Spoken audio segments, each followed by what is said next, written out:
Hi, this is Kelly, and it is day 45 of my 100-day juice feast. And I arrived safely in Playa del Carmen in our Airbnb. And we got here just in time to make it to Dr. Juice so that I could get myself a fresh juice after we arrived here in Playa del Carmen. I had like all greens, and Tony had, what was yours? Pineapple and papaya. Pineapple and papaya. It was pretty good. Both of them were really good. I had some nakeds at the airport. It was all they had. I know it's not cold pressed, but you know, you do what you got to do. And it's just this kind of cloyingly sweet and sort of thick. And so I was looking for some greens when we got here. After we made it to Dr. Juice, we went to the grocery store that our Airbnb hostess recommended to us, and here's our haul. So I don't know if you can see this. I don't really know how to do this any better. Anyway, look at those.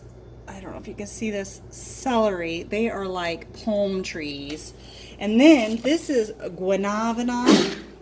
Guanabana.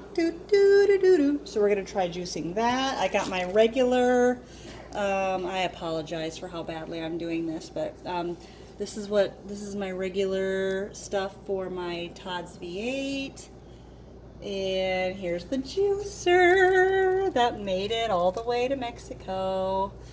And these pineapples, look at this bad boy. Oh my God, it's enormous. Got a couple of those. We got everything we needed for our regular. And then we got this. Of course, we don't actually have a machete, so we're not really sure how we're going to open it.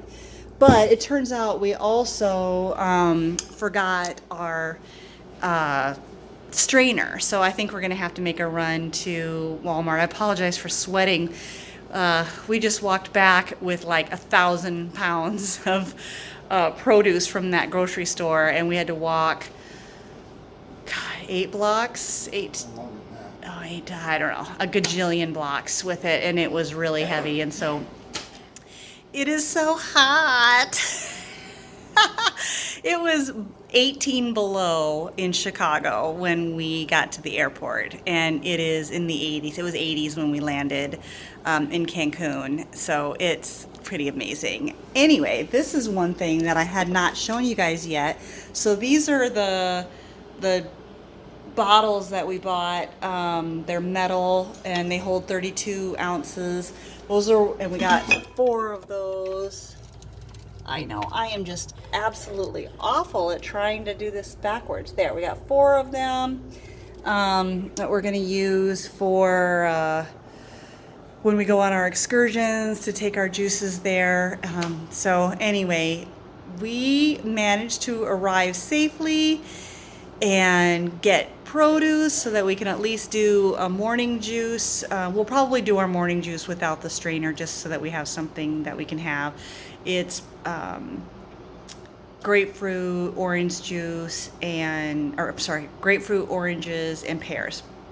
And then we'll probably run over to the Walmart to get a strainer, maybe a machete, because I want to try that. I want to try cracking open the pineapple or the coconut. Maybe do coconut pineapple or the coconut and the guanabana. So I don't know. Pineapple and the guanabana, pineapple, guanabana, coconut. There was also papaya. There was all kinds of like exotic fruits at this produce store. So maybe we'll just mix things up while we're there. Anyway, I'm already done this video so badly as it is, and we are kind of tired now because we didn't really sleep well last night. Tony is not feeling well, and he was up coughing and coughing and coughing all night long. Now it looks like he's got an ear infection.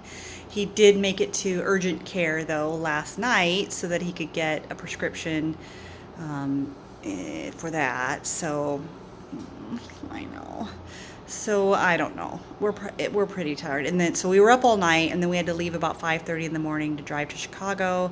Then we flew from Chicago to Cancun, then took a bus from Cancun to Playa del Carmen, and then grabbed a taxi to bring us to our Airbnb, and then we walked a billion miles in search of juice and produce. And I was gonna say, Ever since we arrived at the airport in Chicago, I have been mentally food obsessed. I want burritos, I want pizza, I want tacos, I want avocado. I just want.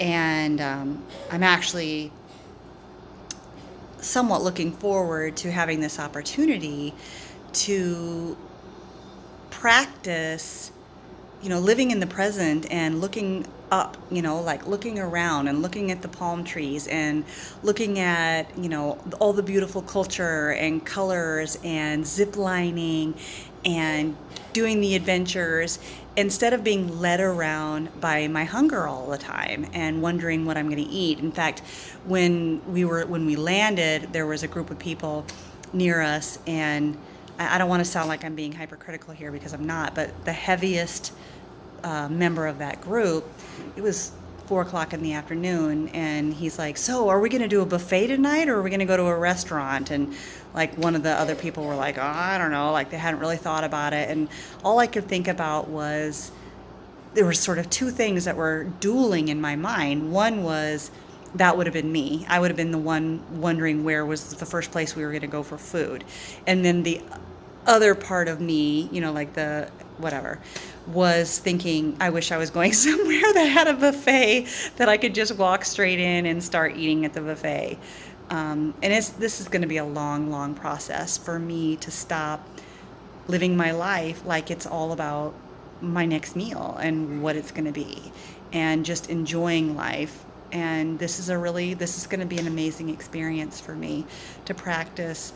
I'm being sustained. I don't actually need to eat. Yes, I enjoy eating. We all do. That's part of our survival mechanism. We need to enjoy it, or we wouldn't do it, and we would all die of starvation. So I know that's a part of being human, enjoying your food, but we don't need to. I mean, I can get my sustenance without eating, and I'm going to do that. I'm going to do that on this trip, and I'm going to practice gratitude for the things that are incredible, and try to practice not being led around by my brain, because this is not about physical hunger. This is about a mental obsession. So anyway, I will come back tomorrow, so keep coming back.